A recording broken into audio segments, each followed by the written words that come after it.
4 مواقع پر جہاں صرف رفع یدین ہو، کوئی بھی صحیح حدیث اس بندے نے پیش نہیں کی. جو گھر کا بندہ ہے، صحابی بھی ہے، چچا کا بیٹا بھی ہے، رشتہ دار بھی ہے، اس کی بات آپ کو پتہ ہی نہیں، اور آپ ان امام بخاری کے جو نہ صحابی ہیں، نہ تابعی ہیں، نہ تبع تابعی ہیں، آپ ان کی بات کو زیادہ فوقیت دے دیں گے. آپ پہلے ہمیں بتائیں کہ ان 4 مواقعوں پر کون سی آپ کے پاس دلیل ہے؟ میرے پاس اوریجنل پی ڈی ایف. لیکن یہ 8 درمینہ میں نے کرنی ہے، جو بات حق کوئی میں مانوں گا انشاءاللہ، لیکن میری اگر حق کوئی تو آپ نے ماننی ہے. ٹھیک ہو گیا؟ سب سے پہلے آپ مجھے یہ بتائیں کہ آپ کہاں کہاں پر رفع یدین کرنے کے قائل ہیں؟ نماز کے شروع میں، رکوع کے بعد، رکوع جاتے ہوئے اور رکوع سے اٹھتے ہوئے، اور اس کے بعد تیسری رکعت کے شروع میں. تیسری رکعت کے شروع میں. اس پر آپ کے پاس کیا دلائل ہے کہ صرف انہی جگہوں پر رفع یدین کرنا ہے، اس کے علاوہ رفع یدین کرنا منع ہے؟ ٹھیک ہے، یہ آپ اس پر دلائل دیں گے. اور مجھے پہلے یہ بتا دیں رفع یدین کرنا سنت ہے، فرض ہے، واجب ہے، اور جو نہیں کرتا کیا اس کی نماز ہو جاتی ہے یا نہیں ہوتی؟ آپ تھوڑا قریب آ جائیں تاکہ آواز صحیح آئے نا. مائک دے دیں. میں کہہ رہا ہوں اس کے لیے جو میں نے حدیث سنی تھی، نبی صلی اللہ علیہ وسلم نے بولا تھا کہ اس طرح میں نماز پڑھتا ہوں. اللہ صلی بکم صلاۃ رسول اللہ صلی اللہ علیہ وآلہ وسلم. جیسا کہ صحابہ کرام بھی فرماتے ہیں کہ ہم تمہیں نبی پاک صلی اللہ علیہ وآلہ وسلم کی نماز سکھاتے ہیں. یہ تو میرا بھی دعویٰ ہے کہ میں نے نبی پاک صلی اللہ علیہ وآلہ وسلم کی نماز آپ کو بتانی ہے. آپ کا بھی دعویٰ ہے کہ آپ نے نبی پاک صلی اللہ علیہ وآلہ وسلم کی نماز مجھے بتانی ہے. لیکن میں پوچھ یہ رہا ہوں کہ آپ کے نزدیک ان 3 مقامات پر، اور چوتھا شروع والا 4 مقامات پر رفع یدین کرنا ہے، اس کے علاوہ نہیں کرنا. ٹھیک ہے، اس پر آپ نے دلائل دینے ہیں. دوسری بات آپ سے میں یہ کر رہا ہوں کہ رفع یدین کرنا واجب ہے، سنت ہے یا فرض ہے؟ ہم پر یہ حکم اپلائی ہوتا ہے اس حدیث سے کہ رسول صلی اللہ علیہ وسلم کو جامع کلمات سے نوازا تھا اللہ نے. تو جی اس کے مطابق دیکھا جائے تو جب انہوں نے بولا تھا کہ جس طرح میں نماز پڑھتا ہوں اس طرح نماز پڑھتا. یہ تو وہی بات ہوگی نا، جیسے حضور نماز پڑھتے ہیں میں نے بھی وہی ثابت کرنی ہے، آپ بھی ثابت کرنی ہے. کیا یہ فرض ہے، واجب ہے یا سنت ہے؟ یہ بتائیں. فرض ہے، اس کے بغیر نماز نہیں ہوتی. رفع یدین فرض ہے، یا آپ نے کہا اس پر آپ کو یہ حدیث سنا سکتے ہیں؟ آپ حدیث سنائیں جس پر یہ حکم ہو کہ رفع یدین فرض ہے. ٹھیک ہے. اور دوسری بات یہ ہے کہ نبی پاک صلی اللہ علیہ وآلہ وسلم سے رفع یدین کرنا ثابت ہے. ٹھیک ہے، یہ بات آپ کا دعویٰ ہے. اس پر آپ سے یہ بھی سوال ہے کہ کیا نبی پاک صلی اللہ علیہ وآلہ وسلم کا فعل جو ہے اس میں بھی احادیث موجود ہے، نبی پاک نے رفع یدین کیا. اور دوسرا قولی حدیث بھی موجود ہے، اس پہ قولی حدیث بھی موجود ہے نا. اس پہ آپ کا یہ دعویٰ ہے کہ رفع یدین کا نبی پاک نے حکم دیا ہے، یہ ہے حدیث کوئی؟ رفع یدین کا حکم اس طرح ہے کہ انہوں نے بولا کہ جس طرح میں نماز پڑھتا ہوں اس طرح سے. اس میں رفع یدین کا ذکر تو نہیں ہے. جامع کلمات سے نوازا ہے، جس طرح وہ پڑھتے ہوں گے ہم نے اسی طرح پڑھنی ہے. لیکن انہوں نے فرمایا ہے کہ رفع یدین کیا کرو، ایسی کوئی حدیث ہے؟ یہ بھی نہیں کہا کہ نہ کیا کرو. یہ میں بتاؤں گا کہ نبی پاک صلی اللہ علیہ وآلہ وسلم نے منع فرمایا ہے، وہ میں ثابت کروں گا. ٹھیک ہے، لیکن آپ بتائیں کہ نبی پاک صلی اللہ علیہ وآلہ وسلم نے کہیں فرمایا ہے کہ رفع یدین کیا کرو؟ کوئی ایسی حدیث بات میں امپلائڈ ہو جاتا ہے کہ جب انہوں نے یہ بولا امپلائڈ دیکھیں دو باتیں ہیں کہ وہ طریقہ نکال لیتے ہیں. کیا طریقہ دیکھیں ہم نکالتے ہیں، میں نے اس کا انکار نہیں کیا. فعل موجود ہے، کیا قول بھی موجود ہے کہ نبی پاک نے حکم دیا ہو رفع یدین کا؟ ایسی کوئی حدیث ہے؟ اس چیز کے اندر امپلائڈ ہوتی ہے کہ جب انہوں نے بولا کہ میں جس طرح میں نماز پڑھتا ہوں آپ سیدھا سیدھا یہ کہیں کہ قولی حدیث کوئی نہیں ہے. ٹھیک ہے، ساری فعلی حدیث ہیں. ایسے ہی ہے، آپ کے پاس قولی حدیث کوئی نہیں ہے کہ نبی پاک نے حکم دیا ہو کہ رفع یدین کیا کرو. جب حکم نہیں دیا تو پھر یہ فرض کیسے ہے، یہ مجھے بتائیں. آپ نے کہا فرض ہے، یہ اسی میں آ جاتا ہے. اب اس بات کا کیا مطلب ہو سکتا ہے؟ میں پہلے آپ کو یہ بتا رہا ہوں کہ انہوں نے یہ آپ مجھے فرض کی تعریف بتائیں. فرض کہتے کسے ہیں، تبھی پتہ چلے گا نا کہ فرض ہے. تو فرض کیسے ہو گیا پھر؟ کیونکہ نبی پاک نے تو حکم ہی نہیں دیا، نبی پاک نے ایک عمل کیا ہے. ٹھیک ہے، پھر اس عمل کے منسوخ پر بھی دلائل موجود ہیں، شروع سے لے کر آج تک اس مسئلے میں اختلاف پایا جاتا ہے، تو پھر یہ فرض کیسے ہو گیا؟ سنت ہو سکتا ہے فرض؟ اب نماز کا طریقہ یہ ہے تو پھر جو آگے چینج ہوا ہے یہ تابعین وغیرہ میں چینج ہوا، لیکن میری جان تابعین نے نہیں، نبی پاک نے بھی ترک فرمایا، صحابہ نے بھی ترک فرمایا، یہ میں ثابت کروں گا، ٹھیک ہے؟ اور میرے پاس ایک دلیل نہیں، بہت ساری دلیل ہیں۔ آپ نے اس کو فرض کہہ لیا، خدا کے بندے فرض تو کسی نے بھی نہیں کہا، وہابیوں نے بھی فرض نہیں کہا، جو اہل حدیث لوگ کرتے ہیں نا انہوں نے بھی اس کو فرض نہیں کہا، سنت کا ہے، ٹھیک ہے؟ پہلی غلطی آپ نے کی ہے کہ آپ نے جو ہے نا جذباتی انداز میں اس کو فرض کہہ لیے۔ فرض تو نماز فرض ہے نا، 5 وقت کی نماز فرض ہے، ٹھیک ہے؟ جس کے بارے میں قرآن پاک کی نص موجود ہے، حدیث پاک میں حکم موجود ہے، اس میں حکم ہی نہیں ہے، قولی حدیث ہی موجود نہیں ہے، تو پھر یہ فرض کیسے ہو گیا؟ پہلی بات، ٹھیک ہے؟ دوسرا، یہ سنت عمل ہے، اور وہ سنت ہے کہ جس کو نبی پاک صلی اللہ علیہ وآلہ وسلم نے ترک فرما دیا، اور نبی پاک کے منع کرنے کی وجہ سے، صحابہ کرام کے چھوڑنے کی وجہ سے یہ منسوخ ہو چکا ہے، ٹھیک ہے؟ یہ میرا موقف ہے۔ کب منسوخ ہوا ہے؟ ہم نے تاریخ پر بات نہیں کرنی ہے، ہم نے احادیث پر بات کرنی ہے۔ نہیں کہہ رہا، میں کہہ رہا ہوں کس موقع پر ہوا ہوگا، یا ہو سکتا ہے کہ مکے میں کرتے ہو سکتا ہے مدینے میں نہیں ہوا، تو منسوخ مدینہ شریف نہیں ہے نا، مدینہ شریف میں منسوخ ہوا کیونکہ پہلے کیا جاتا تھا، کہ فتح مکہ سے پہلے ہوتا ہے، اس کا مطلب بھائی یہ پہلے ہوا بعد میں ہوا، یہ بات تو بعد میں آپ نے جو دعویٰ کیا ہے نا اس پر آپ پہلے دلیلیں دیں کہ ہم ان 4 مقامات پر رفع یدین کرتے ہیں، ایک تکبیر تحریمہ میں، ایک رکوع جاتے ہوئے، ایک رکوع سے اٹھتے ہوئے، ایک تیسری رکعت کے شروع میں، ٹھیک ہے؟ اس پر آپ مجھے دلائل دیں، اور آپ حدیث نمبر بھی بتائیں، میں انشاءاللہ آپ کو احادیث کے راوی بھی بتاؤں گا، کون سا راوی ضعیف ہے، کس کے بارے میں کس کی تدلیس موجود ہے وہ میں آپ کو بتاؤں گا، اور کون کون سی احادیث بخاری و مسلم میں آدھی لکھی ہوئی ہیں، سنن نسائی میں وہ مکمل لکھی ہیں، مکمل میں کیا ہے، یہ سارا کچھ میں نے بتانا ہے، ٹھیک ہے؟ پہلے آپ اپنا دعویٰ ثابت کریں کہ آپ نے کہا ہے کہ رفع یدین کرنا فرض ہے، وہ تو چلو آپ نے کیا کہتے ہیں جوش میں آ کے کہا ہے یہ سنت عمل ہے، ٹھیک ہے؟ اس کو سنت کہتے ہیں سارے، پھر بعد میں یہ ترک ہو گیا تھا۔ اب آپ مجھے اس پر دلیل دیں کہ اس پر رفع یدین جو آپ 4 مواقع بتا رہے ہیں کہ ان 4 موقعوں میں کرنا ہے، ان موقعوں پر آپ دلائل دیں، حدیث پاک نکال میں نمبر نکالنے، ایسے تو نہیں پتہ چلے گا، ایسے میں کہوں تو آپ نہیں مانیں گے۔ پاس ہے کتابیں؟ میرے پاس کتابیں جو ہیں وہ میں نے اپنے دلائل جمع کی ہیں، اس طرح تو پھر کیا اچھا صحیح دیا آپ نے، دلائل جمع کرنے تھے جی، میں نے یہ دیکھیں نا، میں نے ایک حدیث پہ یہ نمبرنگ ساری لکھی ہوئی ہے، میں جو دلائل دوں گا یہاں تک سارے کتابوں کے بغیر آپ کیسے؟ بغیر کتابوں کے نہیں، بخاری کے نمبر بھی لگائے ہوئے ہیں، مسلم کے بھی نمبر لگائے ہیں، اصل کتابوں سے نمبر لگے ہوئے ہیں۔ یہ اسلام 360 جو ایپ ہے، اس میں جو 2 نمبریاں ہیں وہ بھی میں آپ کو دکھاؤں گا کہ اس میں جنہوں نے لکھا ہے انہوں نے کیا کیا 2 نمبریاں کی ہیں، ٹھیک ہے؟ وہ میں آپ کو دکھاؤں گا۔ آپ پہلے کوئی دلیل تو پیش کریں، آپ نے اتنا بڑا دعویٰ کیا ہے کہ رفع یدین کے بغیر نماز نہیں ہوتی نا، پہلے آپ بھی پڑھتے رہے، لیکن اب آپ کا دعویٰ یہ ہے کہ رفع یدین کے بغیر نماز نہیں ہوتی، اور جو پڑھتے ہیں آپ نے ہو سکتا ہے مرزا جیلمی کو سنا، وہ کہتا ہے وہ ملعون ہے، اس نے یہ لفظ بھی کہا ہے، ٹھیک ہے؟ تو مجھے یہ بتاؤ اس پر اتنے بڑے بڑے فتوے لگائے گئے ہیں تو اس پر کوئی دلیل دیں، پھر میں ترک رفع یدین پہ اتنی دلیلیں دوں گا انشاءاللہ، اگر عشاء بھی ہو جائے فجر بھی ہو جائے میری دلیلیں ختم نہیں ہوں گی انشاءاللہ، کیونکہ میں نے 9 سال پڑھنے میں لگایا ہمیں، ہم نے عربی کتابیں پڑھی ہیں، ہم نے یہ ایپ کے جو نمبرنگ والی کتابیں ہیں نا یہ ہم نے نہیں پڑھی، ہم نے اصل کتابیں پڑھی ہوئی ہیں۔ آپ پہلے ہمیں بتائیں کہ ان 4 مواقعوں پر کون سی آپ کے پاس دلیل ہے؟ میرے پاس اوریجنل پی ڈی ایف پڑھی ہوئی ہے، اور جی پی ڈی ایف نکال لیں، بالکل نکال لیں، مجھے بتائیں، نمبر بھی بتائیں۔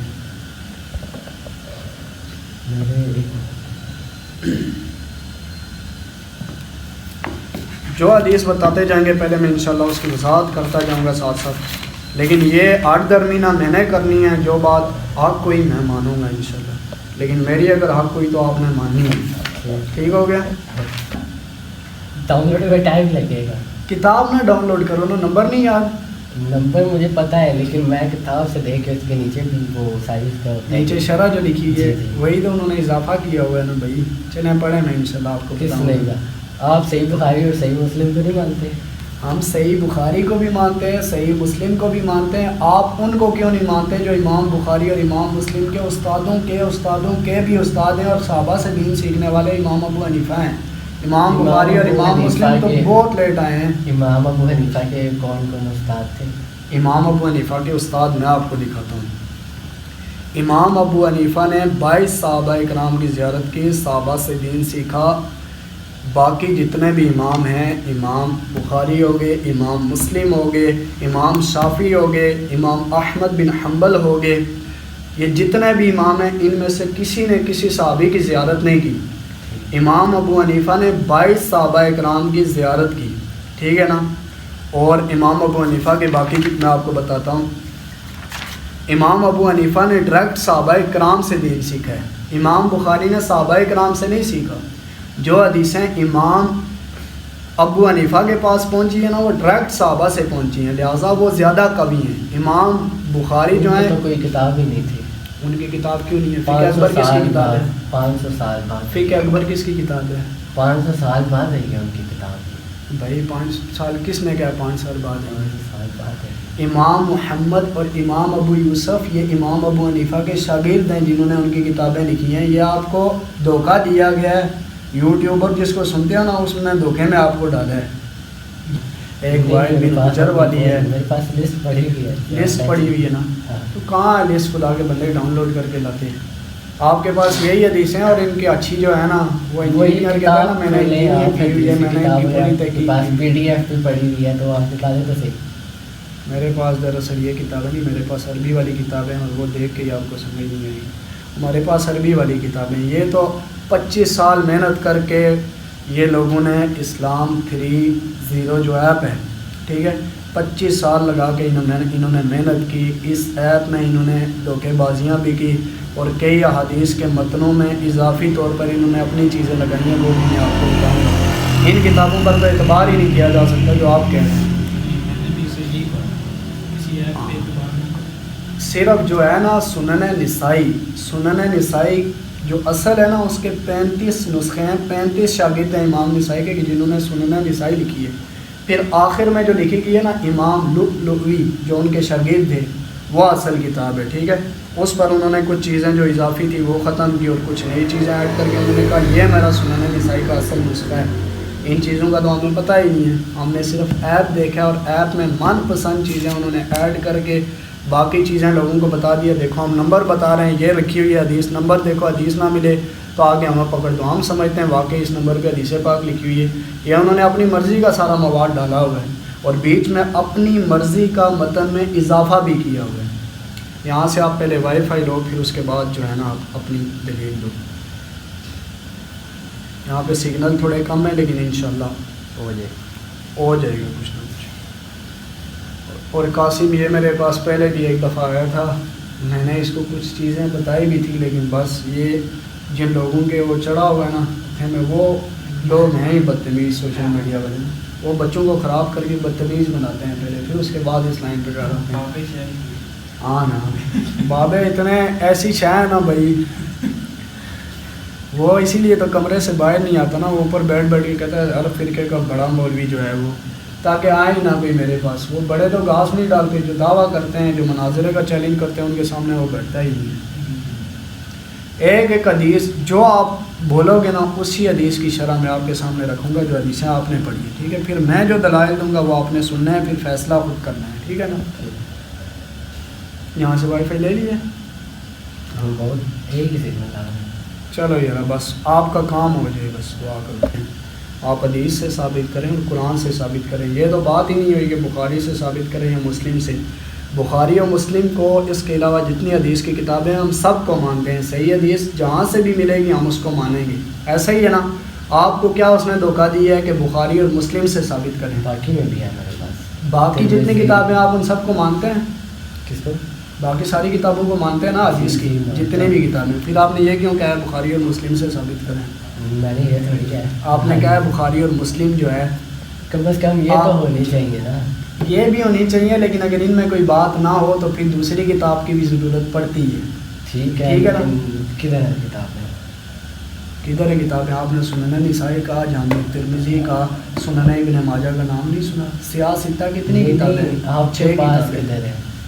میرے پاس دیکھو ساری عربی کتابیں آپ کہتے ہو عربی کتابیں لائبریری میں ہیں، لیکن سب کے حوالے میں نے لکھے ہوئے ہیں. میں نے جو بات کی ہے نا میں نے وہ لکھ کے اس کا حوالہ لکھا ہوا ہے.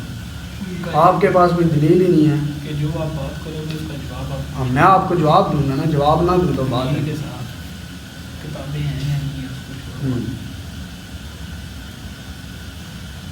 جلدی کرنا ہے. تم پہلے کتاب لے کے آتے، پہلی بات تو یہ تم میرے پاس اتنی مہنگی ہے کتاب، تم ایک مولوی کو توبہ کروانے آئے ہو اور تمہارے پاس کتاب ہی نہیں ہے. اتنی مہنگی ہے کہ میں سوچ رہا ہوں کہ منگواؤں.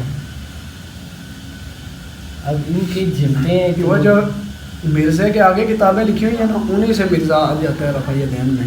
وہ کھولتا تو نہیں ہے، وہ اوپر سے جو بتاتا ہے نا اس کے اسکرین شاٹ لگا دیتا ہے، باقی حدیثیں وہ نہیں پڑھتا. اس انہیں کتاب کس کی جو رفع یدین یہ اس نے لکھی ہے زبیر علی زیادی نے لکھی ہے، لیکن ہے امام بخاری کی طرف منسوب ہے. یہ نہیں، یہ تو سارے مانتے ہیں کہ یہ انہیں کی کتاب ہے. جی انہیں کی ہے، لیکن آپ بیچ میں سے دلیل تو کوئی دو نا. دلیل چاہیے نا خدا کے بندے، کیا ہو گئے. میں بہت سلو چل رہا ہے. اچھا میں جب تک میں دلیلیں دیتا ہوں اپنی، ٹھیک ہے. آپ کی دلیلیں آئیں گی جب نیٹ چلے گا. سب سے پہلے دیکھو اللہ کی کتاب ہے، کیا ہے؟ قرآن مجید ہے. قرآن مجید میں نہ ہم کہہ سکتے ہیں کہ یہ ضعیف ہے، نہ یہ حسن ہے، نہ صحیح جو حدیث کی قسمیں ہیں وہ اس پر لاگو نہیں ہوتی، کیونکہ وہ اللہ کا کلام ہے، وہ سارا ہی صحیح ہے. وہ سارا جو ہے نا سب سے پہلی دلیل قرآن مجید میں، ٹھیک ہے. 18واں پارہ ہے. تفسیر ابن عباس سب سے پہلی تفسیر ہے، اور یہ صحابی رسول نے لکھی ہے. نبی پاک کے چچا کے بیٹے نے لکھی ہے، نبی پاک کے گھر کے بندے نے لکھی ہے.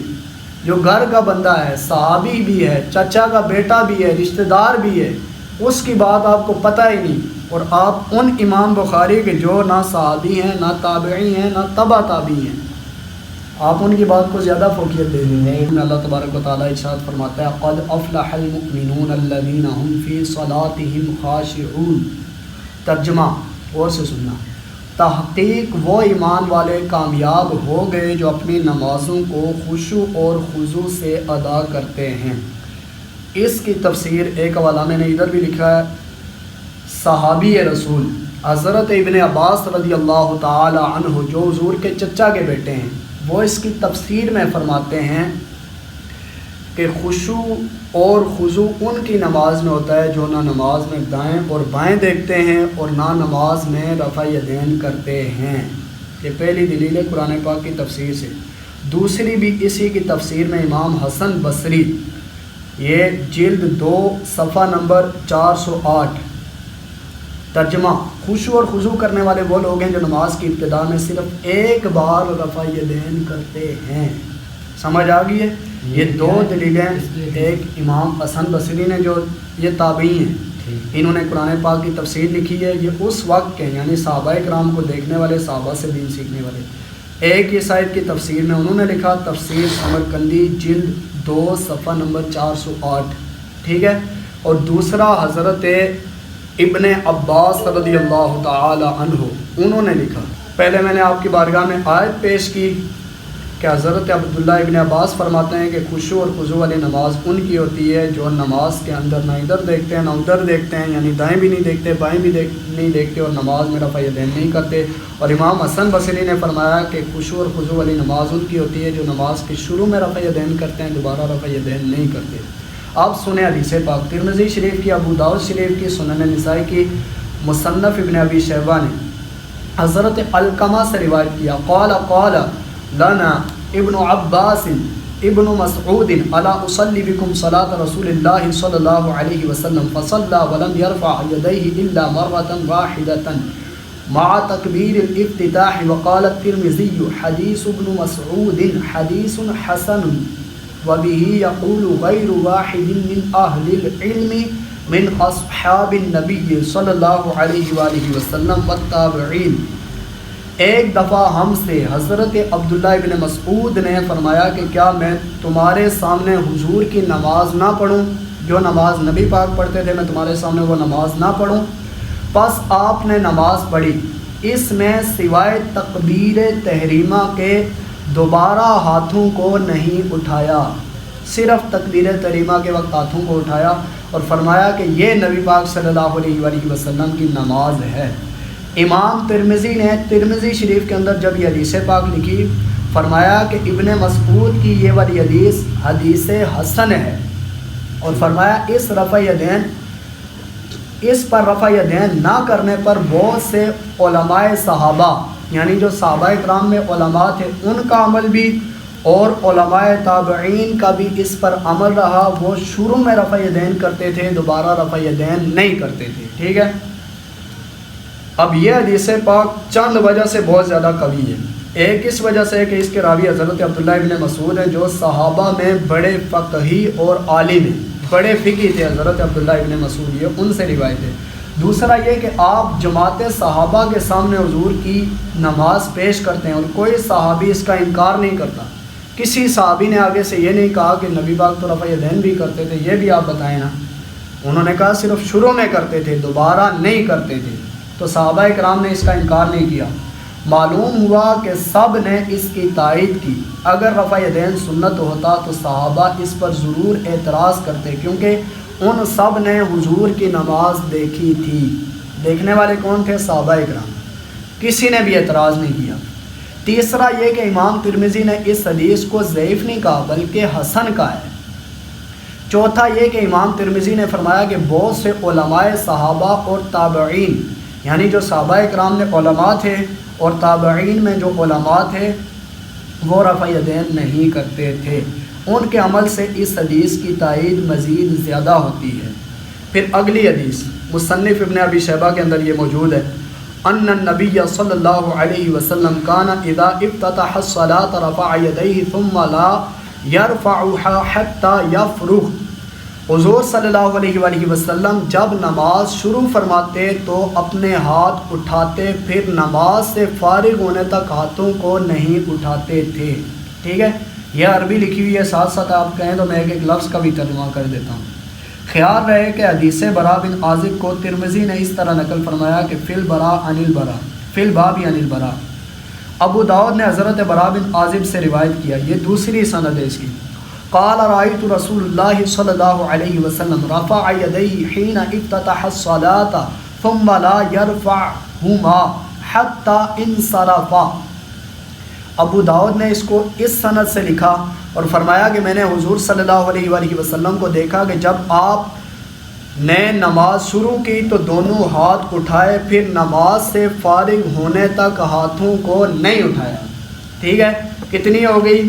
3 ہو گئی ہے۔ ٹھیک ہے، چوتھی حدیث پاک سنیے، طحاوی شریف میں حضرت عبداللہ ابن مسعود رضی اللہ تعالیٰ عنہ کی دوسری روایت، عن النبی صلی اللہ علیہ وسلم انہ کان یرفع یدیہ فی اول تکبیرۃ ثم لا یعود۔ حضرت عبداللہ ابن مسعود فرماتے ہیں کہ وہ حضور سے روایت کرتے ہیں کہ آپ پہلی تکبیر میں ہاتھ اٹھاتے تھے، پھر کبھی ہاتھ نہیں اٹھاتے تھے۔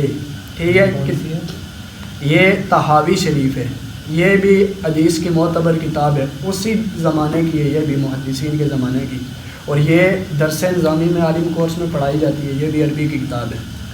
اب اگلی کتاب سنیے، حضرت امام حاکم اور بیکی نے حضرت عبداللہ ابن مسعود، حضرت ابن عباس اور عبداللہ ابن عمر رضی اللہ تعالی عنہم سے روایت کیا، قال قال رسول اللہ صلی اللہ علیہ وسلم ترفع ایدی فی 7 مواطن عند افتتاح الصلاة واستقبال البیت والصفا والمروة والموقفین والجمرتین۔ حضرت عبداللہ ابن عباس اور حضرت عبداللہ ابن عمر رضی اللہ تعالیٰ عنہم سے روایت ہے کہ حضور صلی اللہ علیہ وآلہ وسلم نے فرمایا کہ 7 جگہ ہاتھ اٹھائے جائیں۔ سب سے پہلے نماز شروع کرتے وقت ہاتھ اٹھانے، پھر دوسرا وقت کعبہ شریف کے سامنے، کعبہ شریف کے سامنے بھی ہاتھوں کو اٹھایا جاتا ہے جب اس کی طرف منہ کرتے ہیں، اور صفا و مروہ پہاڑ پر، اور 2 موقف یعنی مینا اور مزدلفہ میں، اور دونوں جمروں کے سامنے۔ ٹھیک ہے، اس کے علاوہ ہاتھوں کو نہیں اٹھانا۔ یہاں پر نماز کے شروع کا ذکر ہے، باقی نماز اگر ہاتھ اٹھانے ہوتے فرمایا باقی جگہوں پہ نہیں، ان جگہوں پہ ہاتھوں کو اٹھائیں گے۔ ٹھیک ہے، یہ کتنی دلیل ہے؟ 1 2 3 4 5 حدیثیں ہو گئی ہیں۔ اب میں آپ آگے انشاءاللہ آپ کے سامنے 6ٹھی حدیث پاک پڑھتا ہوں۔ امام طحاوی نے حضرت مغیرہ سے روایت کی کہ میں نے ابراہیم نخعی سے عرض کیا کہ حضرت وائل نے حضور کو دیکھا کہ آپ شروع نماز میں اور رکوع کے وقت اور رکوع سے اٹھتے وقت ہاتھ اٹھاتے تھے، تو آپ نے جواب دیا. کس نے جواب دیا؟ حضرت مغیرہ نے. حضرت ابراہیم نخعی نے فرمایا ان کان وائل رآہ مرۃ یفعل ذلک فقد رآہ عبد اللہ 50 مرۃ لا یفعل ذلک. حضرت وائل کے بارے میں جو مرزا شور ڈالتا ہے کہ حضرت وائل بن حجر حضرت مالک بن حویرث نے نبی پاک سے آخری زمانے میں نماز سیکھی، وہ رفع یدین کرتے تھے، یہی کہتا ہے نا، وہی حضرت وائل ہیں. وہ کچھ دیر کے لیے نبی پاک کے پاس آئے تھے اور انہوں نے نماز کا طریقہ سیکھا تھا، پھر وہ چلے گئے تھے. ان کو منسوخ ہونے کا اس کے بعد علم نہیں ہوا، ٹھیک ہے نا. حضرت ابراہیم نخعی فرماتے ہیں کہ حضرت وائل نے حضور کو ایک بار رفع یدین کرتے ہوئے دیکھا. حضرت عبداللہ ابن مسعود نے حضور کو 50 مرتبہ رفع یدین نہیں کرتے ہوئے دیکھا. کس کی بات میں وزن ہے؟ حضرت عبداللہ ابن مسعود کی، اور وہ بھی صحابی ہیں. حضرت عبداللہ ابن مسعود نے 50 مرتبہ دیکھا کہ نبی پاک نے رفع یدین چھوڑ دیے. حضرت وائل نے ایک دفعہ دیکھا، پھر وہ چلے گئے تھے، انہوں نے تو دین ہی نہیں سیکھا اس کے بعد. تو فتح مکہ کے ٹائم میں آئے تھے نا ان کے پاس؟ جب بھی آئے تھے، لیکن ان کے آنے کے بعد جو ہے نا، نبی پاک صلی اللہ علیہ وآلہ وسلم نے جس موقع پہ بھی چاہا حضور نے منع فرما دیا. اب اس کی تاریخ کے پیچھے ہم نے پڑھنا ہی نہیں ہے کہ یہ تاریخ ہے، یہ دن ہے. اگر آپ دن کا پوچھتے ہیں تو پھر مجھے یہ بتائیں کہ جس حدیث پاک میں رفع یدین کرنے کا حکم ہے، ہجری کا تو پوچھ سکتا ہوں. بے شک پوچھیں ہجری سے. ہم نے کیا کرنا، ہم نے منع پہ دلائل دینے کے ترک ہو گیا، ٹھیک ہے نا. یہ کتنی ہے، چھٹی روایت ہے. اب 7ویں سنیے. مصنف ابن ابی شیبہ نے حضرت مجاہد سے روایت کیا قال صلیت خلف ابن عمر فلم یکن یرفع یدیہ الا فی تکبیرۃ الاولی من الصلاۃ. حضرت عبداللہ ابن عمر رضی اللہ تعالیٰ عنہ کے پیچھے میں نے نماز پڑھی. کون فرماتا ہے؟ حضرت مجاہد فرماتے ہیں کہ میں نے حضرت عبداللہ ابن عمر کے پیچھے نماز پڑھی. آپ نماز میں پہلی تکبیر کے سوا کسی وقت ہاتھوں کو نہیں اٹھاتے تھے، بغیر رفع یدین کے نماز پڑھتے تھے. کون؟ صحابی. پھر آگے سنیے. شرح بخاری نے حضرت عبداللہ ابن زبیر سے روایت کیا انہو رآ رجلا یرفع یدیہ فی الصلاة عند الرکوع وعند رفع رأسہ من الرکوع فقال له لا تفعل فإن هذا شیء فعله رسول اللہ صلی اللہ علیہ وسلم ثم ترکہ. حضرت عبداللہ ابن زبیر سے روایت ہے کہ آپ نے ایک شخص کو رکوع میں جاتے اور رکوع سے اٹھتے وقت ہاتھ اٹھاتے دیکھا، تو اس سے فرمایا کہ ایسا نہ کیا کرو، کیونکہ یہ وہ کام ہے جو حضور نے پہلے کیا تھا پھر اس کو چھوڑ دیا تھا. بات سمجھ آئیے؟ پہلے کرتے تھے، بعد میں حضور نے یہ چھوڑ دیا تھا. کون کہہ رہا ہے؟ صحابی رسول حضرت عبداللہ ابن زبیر. فرمایا کہ پہلے نبی پاک یہ کرتے تھے، بعد میں نبی پاک نے چھوڑ دیا تھا. ٹھیک ہے، میں نے آپ کے سامنے رکھی ہوئی ہے، آپ ساتھ ساتھ دیکھتے جاؤ. پھر بیکی اور طحاوی شریف نے حضرت علی رضی اللہ تعالیٰ عنہ سے کہتے ہیں نا، حضرت علی المرتضیٰ بھی رفع یدین جو ہے انہوں نے فرمایا کہ نبی پاک رفع یدین کرتے تھے. حضرت علی نے فرمایا. جس حدیث میں حضرت علی نے یہ فرمایا ہے نا، اس میں ایک راوی ہے حضرت عبد الرحمن بن ابی زناد، وہ راوی ضعیف ہے، وہ حدیث ضعیف ہے جو پیش کرتے ہیں. ٹھیک ہے، حضرت علی کا عمل یہ موجود ہے انہ کان یرفع یدیہ فی التکبیرۃ الاولی من الصلاۃ ثم لا یرفع فی شیء منها، کہ آپ نماز کی پہلی تکبیر میں ہاتھ اٹھاتے تھے، پھر کسی حالت میں ہاتھوں کو نہیں اٹھاتے تھے. یہ حضرت علی کی نماز. حضرت علی بھی رفع یدین نہیں کرتے تھے. کتنی ہو گئی ہیں؟ گنی ہیں 8 اور 9 ہو گئی ہیں یہاں تک. ٹھیک ہے، پھر آگے سنیں. طحاوی شریف نے حضرت اسود رضی اللہ تعالیٰ عنہ سے روایت کیا قال رأیت عمر بن خطاب رفع یدیہ فی اول تکبیرۃ ثم لا یعود وقال حدیث صحیح. میں نے حضرت عمر ابن خطاب رضی اللہ تعالیٰ عنہ کو دیکھا کہ آپ نے پہلی تکبیر میں ہاتھ اٹھائے، پھر نہیں اٹھائے، پھر دوبارہ ہاتھوں کو نہیں اٹھایا. امام طحاوی نے فرمایا ھذا حدیث صحیح، یہ حدیث پاک صحیح ہے. ٹھیک ہے. ابو داؤد شریف نے حضرت سفیان سے روایت کیا. 10 ہو گئی ہیں یہاں تک. حدثنا سفیان اسنادہ بہذا قال فرفع یدیہ فی اول مرۃ وقال بعدهم مرۃ واحدہ. حضرت سفیان اسی اسناد سے فرماتے ہیں کہ حضرت عبداللہ ابن مسعود نے پہلی بار ہی ہاتھ اٹھائے. بعض راویوں نے فرمایا کہ ایک ہی دفعہ ہاتھوں کو اٹھایا، دوبارہ ہاتھوں کو نہیں اٹھایا. دار قطنی نے حضرت برا بن عازب رضی اللہ تعالیٰ نے، یہاں تک 11 ہو گئی ہیں، 11ویں شریف کی نسبت سے 11 پوری ہو گئی ہیں، آپ 12ویں سنیں۔ دار قطنی نے برا بن عازب رضی اللہ تعالیٰ عنہ سے روایت کیا انہو رأى النبی صلی اللہ علیہ وسلم حین افتتح الصلاة رفع یدیہ حتی حاذی بہما اذنیہ ثم لم یعد الى شیء من ذلک حتی فرغ من صلاتہ۔ حضرت برا بن عازب فرماتے ہیں کہ انہوں نے حضور صلی اللہ علیہ وآلہ وسلم کو دیکھا جب کہ حضور نے نماز کی شروع کی تو ہاتھ اتنے اٹھائے کہ کانوں کے مقابل کر دیے، پھر نماز سے فارغ ہونے تک کسی جگہ ہاتھوں کو نہیں اٹھایا۔ ٹھیک ہے، کتنی ہو گئی ہیں؟ 12ویں کی نسبت سے، ربیع الاول کی نسبت سے۔ ٹھیک ہے، اب 13ویں سنیں۔ امام محمد نے کتاب الآثار، یہ بھی امام ابو حنیفہ کے دلائل اس میں لکھے ہوئے ہیں، شرح معانی الاثار۔ ٹھیک ہے، آپ کہہ رہے تھے نا کتابیں کون سی ہیں، اس میں حضرت امام ابو حنیفہ نے عن حماد عن ابراہیم نخعی، حضرت ابو حنیفہ نے حماد اور انہوں نے ابراہیم نخعی سے اس طرح روایت کیا انہو قال لا ترفع الایدی فی شیء من صلاتک بعد المرۃ الاولی، آپ نے فرمایا کہ پہلی بار کے سوا نماز میں کبھی ہاتھ نہ اٹھاؤ۔ ٹھیک ہو گیا، کتنی ہو گئی؟ 13۔ ابو داؤد نے برا بن عازب سے روایت کیا ان رسول اللہ صلی اللہ علیہ وسلم کان اذا افتتح الصلاة رفع یدیہ الی قریب من اذنیہ ثم لا یعود، بے شک حضور صلی اللہ علیہ وآلہ وسلم جب نماز شروع کرتے تھے تو کانوں کے قریب تک ہاتھ اٹھاتے تھے، پھر اس کا اعادہ نہیں کرتے تھے، یعنی دوبارہ ہاتھوں کو نہیں اٹھاتے تھے۔ کتنی ہو گئی ہیں؟ 14۔ بس یہ ساری میں آپ کو نہیں سناؤں گا، یہ 2 انشاءاللہ بس پیش کرتا ہوں۔ 14 ہو گئی ہیں جی۔ 15ویں حدیث پاک سنو۔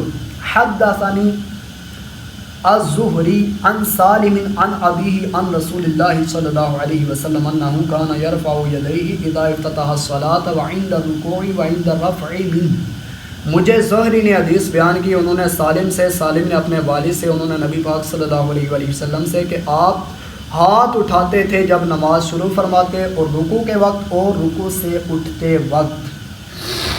امام اعظم میرے پاس اس سے قوی تر حدیث پاک موجود ہے، یہ حدیث پاک جس نے سنائی ہے نا اس کو کیا کہتے ہیں؟ امام وزائی۔ امام وزائی نے امام ابو حنیفہ کو پکڑ دیا، کہا کہ میرے پاس یہ رفع یدین والی حدیث ہے، آپ رفع یدین کیوں نہیں کرتے؟ یہ انہوں نے حدیث پاک سنا، پھر امام ابو حنیفہ نے آگے سے یہ حدیث پاک سنائی ہے۔ یہ اس ٹائم بھی مناظرہ ہوا تھا، امام ابو حنیفہ نے بھی یہ حدیث سنائی ہے۔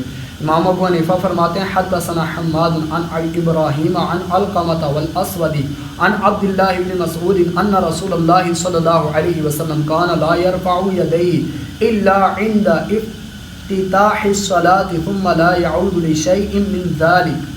ہم سے حضرت حماد نے حدیث بیان کی، انہوں نے ابراہیم نخعی سے، انہوں نے حضرت علقمہ اور اسود سے، انہوں نے حضرت عبداللہ ابن مسعود سے کہ نبی پاک صلی اللہ علیہ وآلہ وسلم صرف شروع نماز میں ہاتھ اٹھاتے تھے، پھر کسی وقت نہ اٹھاتے تھے۔ امام اوزائی، آپ کی پیش کردہ حدیث کو میری پیش کردہ حدیث پر کیا فوقیت ہے؟ امام اوزائی نے امام ابو حنیفہ سے کہا، جس کی وجہ سے آپ نے میری حدیث کو قبول نہیں کیا اور میری حدیث کو چھوڑ دیا۔ پھر امام ابو حنیفہ نے کہا اس لیے کہ حماد زہری سے زیادہ عالم ہیں اور زیادہ فقیہ ہیں، اور ابراہیم نخعی سالم سے بڑھ کر یہ عالم اور فقیہ ہیں۔ علقمہ سالم کے والد عبداللہ ابن عمر سے علم کم نہیں، اسود بہت ہی بڑے متقی، فقیہ اور افضل ہیں۔ عبداللہ ابن مسعود فقہ میں، قرات میں، حضور کی صحبت میں حضرت ابن عمر سے کہیں بڑھ چڑھ کر بچپن سے حضور کے ساتھ رہے۔ چونکہ ہماری حدیث کے راوی تمہاری حدیث کے راویوں سے علم و فضل میں زیادہ ہیں، لہٰذا ہماری حدیث زیادہ قوی ہے تمہاری حدیث سے۔ ٹھیک ہے، یہ حضرت امام اوزائی کو امام ابو حنیفہ نے کہا، اسی وقت یہ بات وہاں پر کلیئر ہو گئی۔ ٹھیک ہے، اب جتنے بھی اعتراض ہیں یہ سارے اعتراض جواب ہیں۔ بخاری شریف کی حدیث پاک بھی میں نے آپ کے لیے لائی ہے۔ بخاری شریف میں جو نماز کا جو طریقہ ہے رفع یدین کے بغیر، وہ بھی میں آپ کو بتاتا ہوں۔ لوگ کہتے ہیں نا بخاری شریف میں کوئی ایسی حدیث پاک نہیں جس میں رفع یدین نہ ہو، وہ بھی میں نے آپ کی بارگاہ میں پیش کرنی ہے۔ سنیے گا بخاری شریف کی حدیث پاک، اس کا نمبر ہے بخاری حدیث نمبر 828 828۔ اب یہ حدیث پاک سنیں جی، اے بخاری شریف نے حدیث پاک ہے جی، بخاری انشاءاللہ ختم کر دے گی. حدثنا یحییٰ بن بکیر قال حدثنا لیث عن خالد عن سعید عن محمد بن عمرو بن حلحلۃ عن محمد بن عمرو بن عطاء. آپ کہہ رہے تھے نا بخاری شریف کو نہیں مانتے، یہ بخاری شریف کے حدیث پاک ہے. ٹھیک ہے، یہ بہت لمبی ہے، میں اس کا ترجمہ کرتا ہوں، غور سے دیکھیے گا.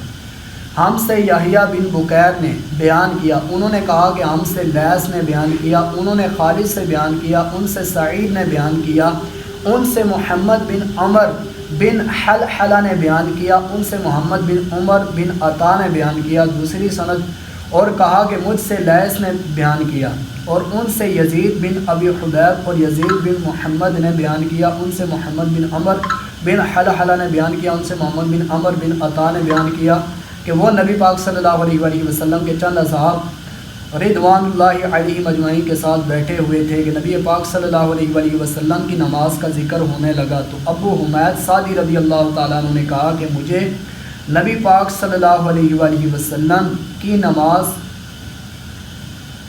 تم سب سے زیادہ یاد ہے. میں نے آپ کو دیکھا کہ جب آپ تکبیر کہتے تو اپنے ہاتھوں کو اپنے کندھوں تک لے جاتے، جب آپ رکوع کرتے تو گھٹنوں کو اپنے ہاتھوں سے پوری طرح پکڑ لیتے. آپ دیکھیں نا، شروع میں کہا کہ ہاتھوں کو اٹھاتے، رکوع میں جاتے تو گھٹنوں کو پکڑ لیتے اور پیٹھ کو جھکا دیتے. پھر جب رکوع سے سر اٹھاتے تو اس طرح سیدھے کھڑے ہو جاتے کہ تمام جوڑ سیدھے ہو جاتے. جب آپ سجدہ کرتے تو آپ اپنے ہاتھوں کو زمین پر اس طرح رکھتے، نہ بالکل پھیلے ہوئے ہوتے اور نہ سمٹے ہوئے، پاؤں کی انگلیوں کے منہ قبلہ کی طرف رکھتے. جب آپ صلی اللہ علیہ وآلہ وسلم 2 رکعتوں کے بعد بیٹھتے تو بائیں پاؤں پر بیٹھتے اور دایاں پاؤں کھڑا رکھتے، اور جب آخری رکعت میں بیٹھتے بائیں پاؤں کو آگے کر لیتے اور دائیں پاؤں کو کھڑا کر دیتے، پھر مقعد پر بیٹھتے. یہ ہمارا پورا طریقہ اس حدیث پاک میں لکھا ہوا ہے، ہم جو نماز پڑھتے ہیں. ٹھیک ہے نا، یہ بخاری شریف میں. لیث نے یزید بن ابی حبیب سے اور یزید بن محمد بن حلحلہ سے سنا، اور محمد بن حلحلہ نے ابن عطا سے اور ابو صالح نے لیث سے نقل کیا، اور ابن مبارک نے یحییٰ بن ایوب سے بیان کیا کہ انہوں نے کہا کہ مجھ سے یزید بن ابی حبیب نے بیان کیا کہ محمد بن عمر بن حلحلہ نے ان سے حدیث میں کل فقار بیان کیا. ٹھیک ہو گیا. اس میں بخاری شریف کی حدیث نمبر 828 میں صرف شروع میں رفع یدین ہے، باقی رفع یدین نہیں ہے. ٹھیک ہے. اور یہ ماشاءاللہ جو ہم نماز پڑھتے ہیں نا، اس کا کافی طریقہ اس میں موجود ہے. سمجھ آ گئی ہے. ابھی جو حدیث پاک ہے مسلم شریف کی، اس کتاب میں بھی نہیں لکھی، ادھر بھی نہیں، جو آپ کتاب ڈاؤن لوڈ کرو گے اس میں دیکھ لینا. 1185 نمبر. ٹھیک ہے.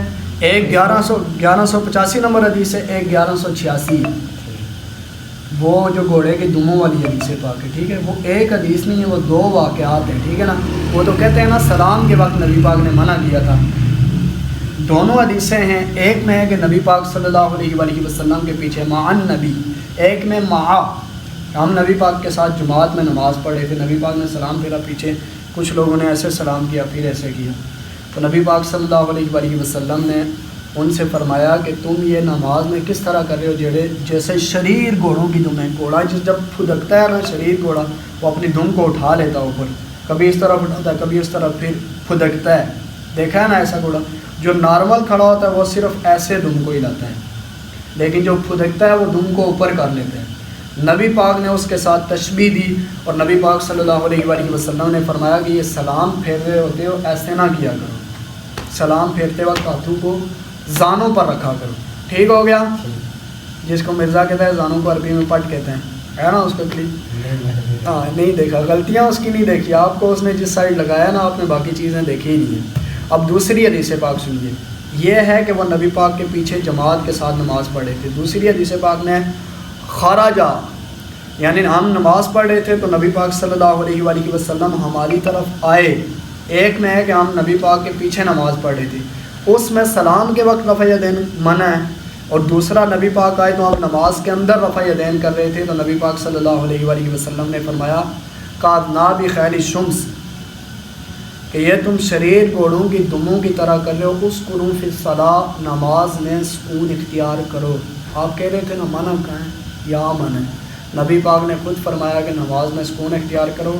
نماز کے اندر رفع یدین نہ کرو جیسے شدید شریر گھوڑوں کی دمیں ہوتی ہیں، ٹھیک ہے، یہ نبی پاک نے منع فرمایا. ایک جگہ سلام کے وقت منع فرمایا اور دوسری حدیث پاک میں نماز کے اندر منع فرمایا.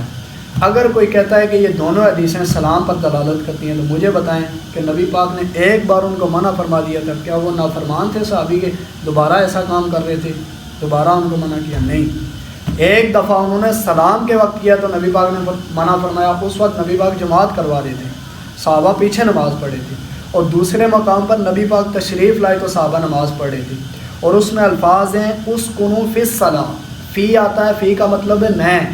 یہ جو تکبیر تحریمہ کے وقت نماز میں رفع یدین کرتے ہیں نا، یہ نماز کے اندر نہیں ہوتا، نماز میں داخل ہونے کے لیے ہوتا ہے، ایسے ہی ہے. اور سلام کے وقت جو ہے وہ نماز سے باہر ہونے کے لیے ہوتا ہے. جب اسکنوا فی الصلاۃ کہا کہ نماز میں رفع یدین نہ کیا کرو، تو نماز میں مطلب نماز کے اندر جو رفع یدین ہے، رکوع میں جاتے، رکوع سے اٹھتے ہوئے، اور اونچ نیچ میں سجدوں کے درمیان سجدے میں جاتے، سجدے سے اٹھتے، تو ان مواقع پر رفع یدین نہ کیا کرو، یہ نبی پاک نے منع فرما دی ہے، ٹھیک ہے، اس حدیث پاک سے. اب میں نے آپ کو منع والی حدیث پاک الگ سنائی، نبی پاک کا عمل الگ بتایا. حضرت علی نے اس کو ترک کر دیا، وہ بھی میں نے آپ کو عمل بتایا. حضرت عبداللہ ابن مسعود نے اس کو چھوڑ دیا. تابعین کو جو نماز سکھائی اس میں بھی رفع یدین نہیں کیا. جو صحابہ کرام کے سامنے نماز بیان فرمائی اس میں بھی فرمایا کہ رفع یدین نہیں کرتے تھے. امام ترمذی نے فرمایا کہ کثیر علماء، صحابہ کرام جو علماء تھے، عالم صحابہ تھے، انہوں نے بھی چھوڑ دیا تھا. جو تابعین کے علماء تھے انہوں نے بھی چھوڑ دیا تھا. پھر اس کے بعد جو ہے کثیر اہل علم کا اس پر عمل رہا، یہ امام ترمذی نے فرمایا، ٹھیک ہے. اور دوسرا میں نے آپ کو امام ابو حنیفہ اور امام اوزائی کا مناظرہ بھی پیش کیا کہ ان کے آپس میں یہ بحث ہوئی، دونوں نے آپس میں ایک دوسرے کو حدیث سنائی. زیادہ قوی حدیث حضرت امام اعظم ابو حنیفہ کی تھی. پھر میں نے آپ کو حضرت عمر فاروق کا عمل، حضرت ابو الاسود تابعی فرماتے ہیں کہ حضرت عمر فاروق جو ہیں وہ صرف شروع میں رفع یدین کرتے تھے، دوبارہ رفع یدین نہیں کرتے تھے. حضرت عمر کا عمل بھی یہی ہے، حضرت علی کا عمل بھی یہی ہے، حضرت عبداللہ ابن عمر کا بھی عمل یہی ہے، حضرت عبداللہ ابن زبیر کا عمل بھی یہی ہے، حضرت براء بن عازب کا بھی یہی عمل ہے، حضرت عبداللہ ابن مسعود کا بھی یہی عمل ہے. اور نبی پاک نے منع کیا. حضرت جابر بن سمرہ نے خود روایت کیا، یعنی انہوں نے بھی مانا کہ نبی پاک نے منع فرما دیا. اب جو عمل ہے وہ یہی ہے کہ شروع میں ہاتھوں کو اٹھانا ہے، دوبارہ ہاتھوں کو نہیں اٹھانا. سمجھ آ گئی ہے پوری تقریر؟ یہ ساری میں نے تمہارے سامنے دلیلیں پیش کی ہیں. ابھی یقین کرو تم نے دلیلیں نہیں پیش کی، جو تمہارے پاس حدیثیں ہیں نا وہ امام بخاری اور امام مسلم نے، امام بخاری نے جو مالک بن حویرث کی حدیث لکھی ہے نا وہ آدھی لکھی ہے، امام مسلم نے اس سے تھوڑی زیادہ لکھی ہے، سنن نسائی نے وہ پوری لکھی ہے. وہ حدیث پاک منسوخ ہے حضرت مالک بن حویرث والی، ٹھیک ہے. حضرت وائل بن حجر والی بھی منسوخ ہے کیونکہ اس میں بھی دونوں سجدوں کے درمیان رفع یدین موجود ہے، اور آپ بھی یہ مانتے ہو کہ سجدوں کے درمیان رفع یدین منسوخ ہے، لہٰذا وہ منسوخ ہے تو باقی رفع یدین بھی منسوخ ہے. بات سمجھ آ گئی ہے؟ میں نے کسی بابے کی بات نہیں کی آج، کیونکہ آپ لوگ کہتے ہیں نا حدیثوں سے یا جو ہے نا قرآن پاک سے دلیل چاہیے. میں نے ساری قرآن پاک اور احادیث سے جو ہے نا وہ دلیلیں پیش کی ہیں. سمجھ آئیے؟ اب بھی کوئی مسئلہ ہو تو وہ بتاؤ. کون ہے یہ بندہ؟ کیمرے میں نہیں دیکھنا چاہتا لیکن اس نے ایک دلیل بھی نہیں پیش کی جو کہ رفع یدین پر جو ہے ہر مطلب رکوع میں جاتے، رکوع سے اٹھتے ہوئے، تیسری رکعت کے شروع میں، یہ 3 اور شروع کا تکبیر تحریمہ والا 4 مواقع پر جہاں صرف رفع یدین ہو، کوئی بھی صحیح حدیث اس بندے نے پیش نہیں کی. میں نے اس کے سامنے 17 حدیثیں پیش کی ہیں. ایسے ہی ہے، میں نے قرآن پاک کی آیت قد افلح المؤمنون یہ والی آیت، اس کی 2 تفسیریں آپ کی بارگاہ میں پیش کی ہیں. میں نے اس کے سامنے ثابت کر دیا ہے کہ رفع یدین جو ہے وہ ترک عمل ہے. اب صرف شروع میں رفع یدین ہے، دوبارہ اس کا اعادہ نہیں کیا جائے گا. یہ میں نے اس کے سامنے ثابت کیا ہے، یہ میرے سامنے بیٹھا ہے. اب تم کہہ سکتے ہو کہ میں نے کوئی دلیل تمہارے سامنے نہیں کھولی، اپنی طرف سے کی ہے، ساری کھول کے تمہیں سنائی ہے، ٹھیک ہے. جتنے میں نے نمبر اس پہ لکھے ہوئے ہیں وہ تو میں نے ابھی سارے نہیں پڑھے، لیکن اتنی حدیثیں اور اتنے دلائل میں نے تمہارے سامنے پیش کر دی ہیں صحابہ کرام سے بھی اور نبی پاک سے. کیا اس چیز کو مانتے ہو؟ آپ نے کہا تھا کہ اگر میں جیتا تو میں آپ کو مسلمان کروں گا. اب آپ ہار گئے ہیں تو کیا آپ مسلمان ہوتے ہیں؟ آپ پہلے سے مسلمان ہو، ٹھیک ہے، یہ بات یاد رکھنا. آپ پہلے سے مسلمان ہو، کبھی بھی کسی مسلمان کو کافر نہیں کہنا، ٹھیک ہے نا، یہ بات میری یاد رکھنا. ٹھیک ہے. ابھی دیکھیں اصولی طور پر تو یہ بنتا ہے کہ آپ کو میرا مسلک قبول کرنا چاہیے، آپ کو سچا مسلمان بننا چاہیے آپ اتنے دلائل سننے کے بعد. لیکن آپ نے مجھے کہا تھا آپ ہار گئے تو آپ پکے مسلمان بنیں گے، اپنے فرقے کو چھوڑیں گے. اب میں جیت گیا ہوں تو آپ میرے فرقے میں کیوں نہیں آ رہے؟ میں ابھی میں نے سے وہ بھی دیکھا اور میرے پاس پڑے ہوئے دلائل. نہیں دلائل پڑے ہوئے تو مجھے کیوں نہیں سنائے؟